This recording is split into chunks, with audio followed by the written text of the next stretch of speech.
E tem sido muito bom ler mais uma vez esse livro. E como você sabe, João é o quarto evangelho, Mateus, Marcos, Lucas e João. E João tinha 2 objetivos. Gente, toda vez que a gente vai ler a Bíblia, a gente tem que lembrar que antes da gente aplicar para hoje, antes da gente aplicar na nossa vida hoje, a gente tem que lembrar o que a Bíblia está falando naquela época. O que o autor dos livros estava falando, para quem que ele estava falando. E João, ele tinha 2 objetivos quando ele escreveu João.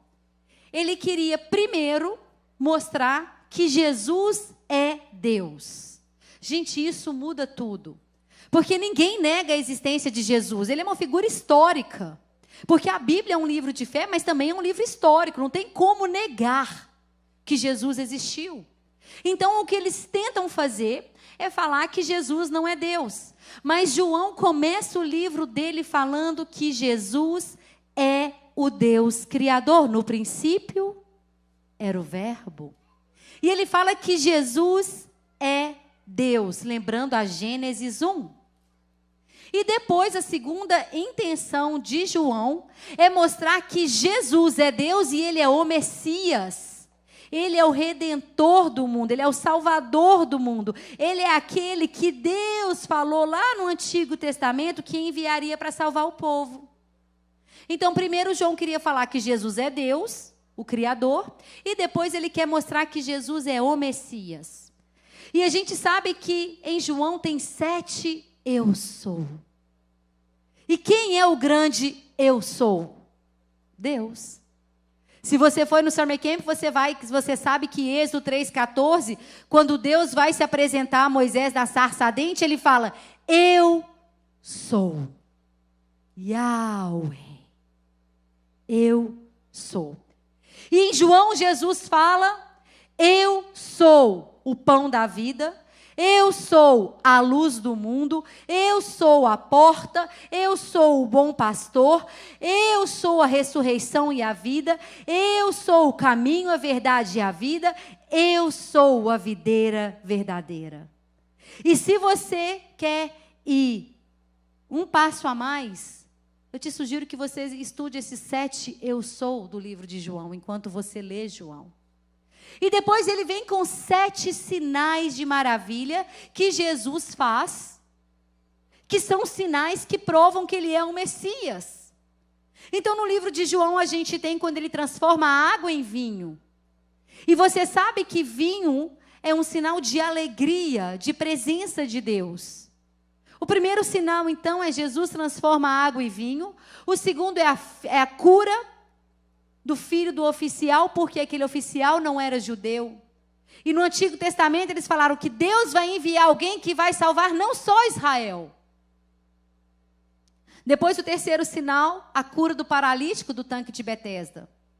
Isaías, que é o livro mais messiânico, quer dizer que tem mais referências ao Messias, é o livro de Isaías. Você vai ver que ele vem com uma promessa. Que no dia que o Messias, Isaías 35:3, Isaías 35:5, fala, se abrirão os olhos dos cegos e se destamparão os ouvidos dos surdos, os coxos saltarão e a língua do mudo cantará de alegria. Então, o paralítico é curado, é o terceiro. Água em vinho, cura do filho do oficial, a cura do paralítico, alimenta a multidão, lembrando o Êxodo, lá no deserto, porque Moisés é uma figura de Cristo. Quando ele alimenta aquela multidão, que ele multiplica pães e peixes, está falando, está vendo que eu sou Deus?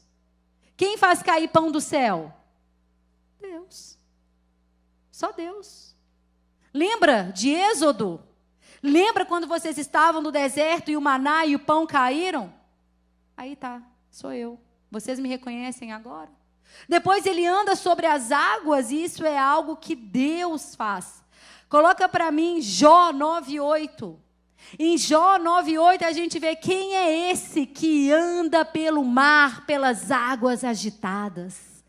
Quem é esse que anda sobre as águas? Deus, Jesus. Só Ele estende os céus e anda sobre as ondas do mar. Gente, isso está em Jó. No livro de João você vê Jesus andando sobre as águas. A cura do cego, hoje, e a ressurreição de Lázaro. Gente, presta atenção aqui. Por que a ressurreição de Lázaro foi tão especial? Profetas ressuscitavam no Antigo Testamento, mas Lázaro estava morto há 3 dias. E a tradição dos judeus falava, pode até ser, Sofia, que alguém se ressuscite se morrer até 3 dias. Porque os judeus acreditavam que 3 dias de morto, a alma ficava por ali. Então tá fácil da alma voltar. Olha que é meio doido, né? Os judeus eram meio doidos. Mas se passou de 3 dias aí, não. Os judeus acreditavam que com mais de 3 dias de morto, só o próprio Deus ressuscitava. Isso nunca tinha acontecido. Quantos dias Lázaro estava morto? 3 no 4º dia, né? Depois do 3º dia. Só Deus ressuscitava Lázaro. Lázaro ressuscitou? Sim.